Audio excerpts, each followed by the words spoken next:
কুরআন কুরআন কুরআন কুরআন জীবন করে সুমহান। আমাদেরকে ওরা ডাকে, খেলা হবে। বেটা, মুসলমানদের সাথে খেলতে চাও? আমরা খেলেছি, বদরের ইতিহাস পড়ে নাও, ওহুদের ইতিহাস পড়ে নাও, খেলেছে মুসলমান তখন। খন্দকের ইতিহাস পড়ে নাও, মুসলমান তখন খেলেছে।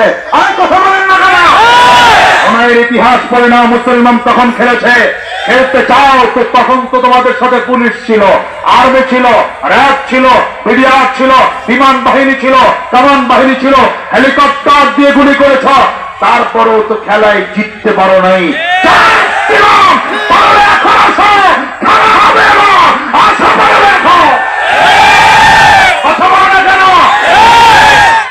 বলেছিল না আপনাদের এলাকারই তো লোক, পালাবো না।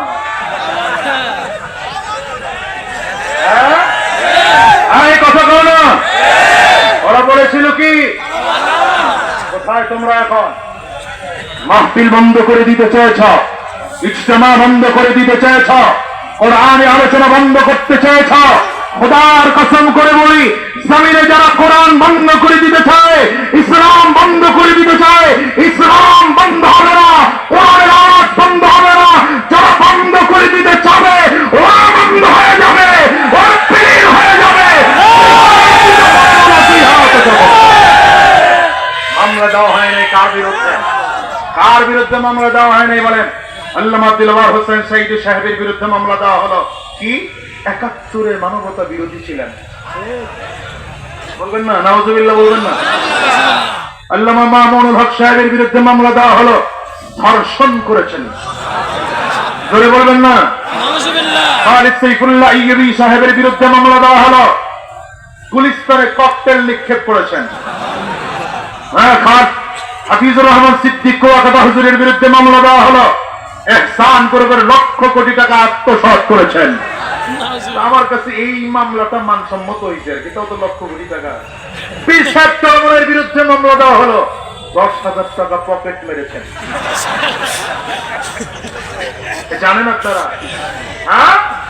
আমি নগণ্য, আমার বিরুদ্ধে মামলা দেওয়া হলো, আমি নাকি কার গাছ কেটে আমার বাড়িতে নিয়ে আসছি। তা আমি বলি, প্রতিদিন যদি ২টা-৩টা করে প্রোগ্রাম থাকে, গাছ কাটার টাইম করে আমার কাছে আপনি বলেন তো? কিন্তু যারা মামলা দিয়েছ, হামলা করেছ, তাকিয়ে দেখো আজকে মানুষের দিকে, আজকে মানুষের দিকে তাকিয়ে দেখো, চট্টগ্রাম বিভাগের দিকে তাকিয়ে দেখো। হাজারো জনতা আমাদের কথা চাতক পাখির ন্যায় শোনার জন্য তৈয়ার আছে। এখনো মানুষ আলেমদেরকে মহাব্বত করে, আমরা তখনও ছিলাম, এখনো আছি, আগামীতেও থাকবো ইনশাআল্লাহ। তোমরা যারা মামলা করেছ, হামলা করেছ, চক্রান্ত করেছ, ষড়যন্ত্র করেছ, উলামায়ে কেরামদেরকে জমিন থেকে বিতাড়িত করতে চেয়েছ, তোমরা কলা পাতার বিছানায় ঘুমাইয়া বাঁচতে পারো না। প্যান্ট শার্ট করে লঙ্গি পরেছ, দাড়ি কামিয়ে চলে কলম লাগিয়েছ, বাঁচতে পারো নাই, বাঁচতে পারো নাই। আমি বলি, এটা তো দুনিয়ার ধরা, আল্লাহর ধরা এখনো বাকি আছে। কিয়ামতের ময়দানে দাঁড়াইবে না আল্লাহর সামনে, সেদিন তোমার ক্ষমতাও যা থাকবে, আমার ক্ষমতাও থাকবে, তুমিও যা থাকবা, আমিও তা থাকবো। আল্লাহর সামনে দাঁড় করা, আসামির কাঠ করে দাঁড় করাইয়া প্রত্যেকটা জুলুমে একটা করে হিসাব না হবে, একটা করে হিসাব না হবে, কোন শ্রেণীকে ছাড় দেওয়া হবে না।